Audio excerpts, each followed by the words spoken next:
भैया बहनों भैया बहनों संसार बहुत अजीबा है। मनुष्य भी बहुत अजीबे हैं। आज संसार में द्वेष भाव परिवारों में, गांव के अगल बगल, सारे देश में, सारी दुनिया में विशेष करके बढ़ रहा है। ये क्यों बढ़ रहा है? ये राजनीति का कारण। राजनीति में द्वेष बढ़ रहा है। राजनीति की लड़ाई बढ़ रही है।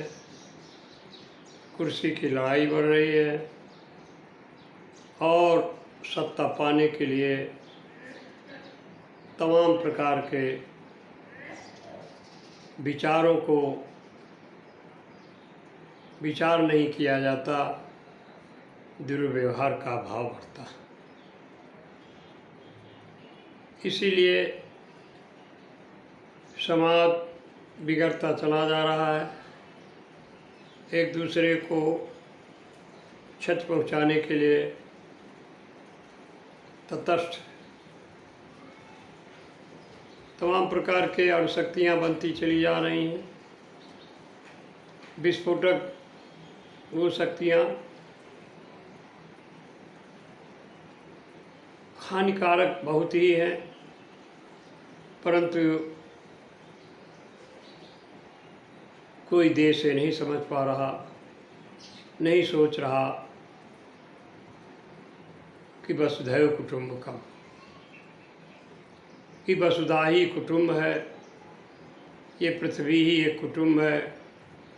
इस पृथ्वी में जो रहने वाले हम सब लोग हैं एक है। ये नहीं विचार कर पा। अंतर्राष्ट्रीय योजनाओं से हर देश अपने अपने देश की सीमाओं में फौजों को लगाए हुए है। उनके पास अणुशक्तियाँ हैं, उनके पास अस्त्र शस्त्र हैं और युद्ध की तैयारी में सदैव बने रहते हैं। यहाँ तक कि सीमा से बढ़ करके अपने देश को विस्तार में फैलाने के लिए बहुत प्रकार की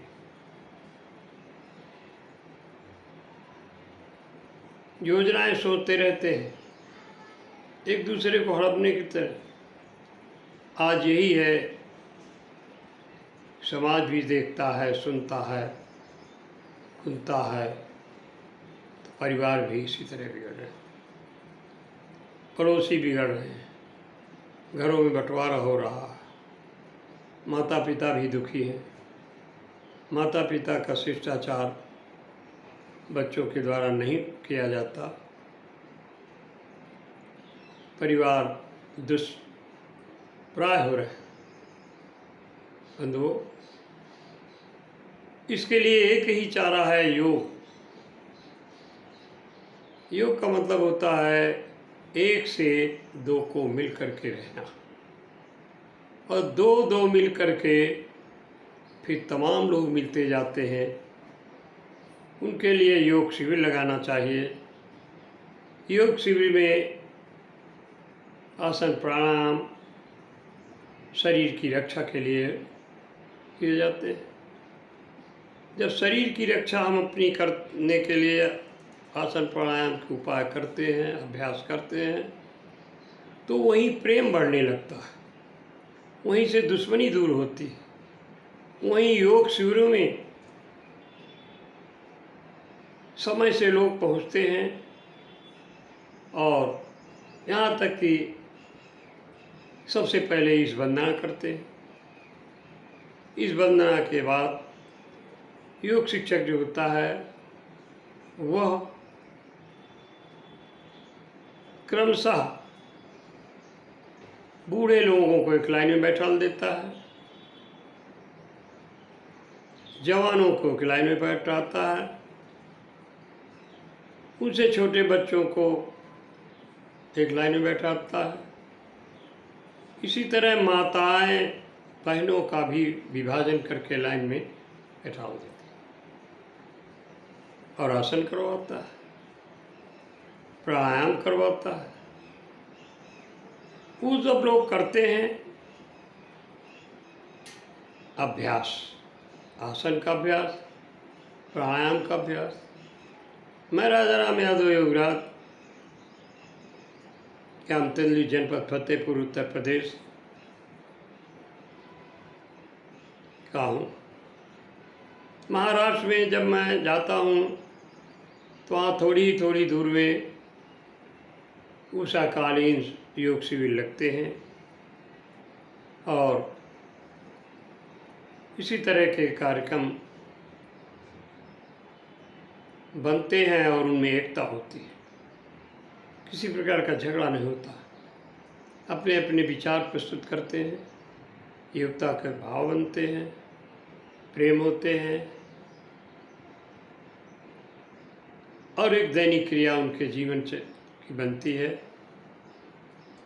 शरीर माध्यम खलधर साधनम, ये शरीर ही सबसे कीमती है। यही शरीर से सारा कार्य नैतिक अनैतिक होता है। इसीलिए योग शिविर की ज़रूरत है। योग शिविर पर दिन लगना चाहिए और योग से संख्या बढ़नी चाहिए। संख्या बढ़ेगी, प्रेम बढ़ेगा, द्वेष भाव दूर होंगे और आत्मिक शांत, परिवार की शांत, पड़ोसियों की शांत,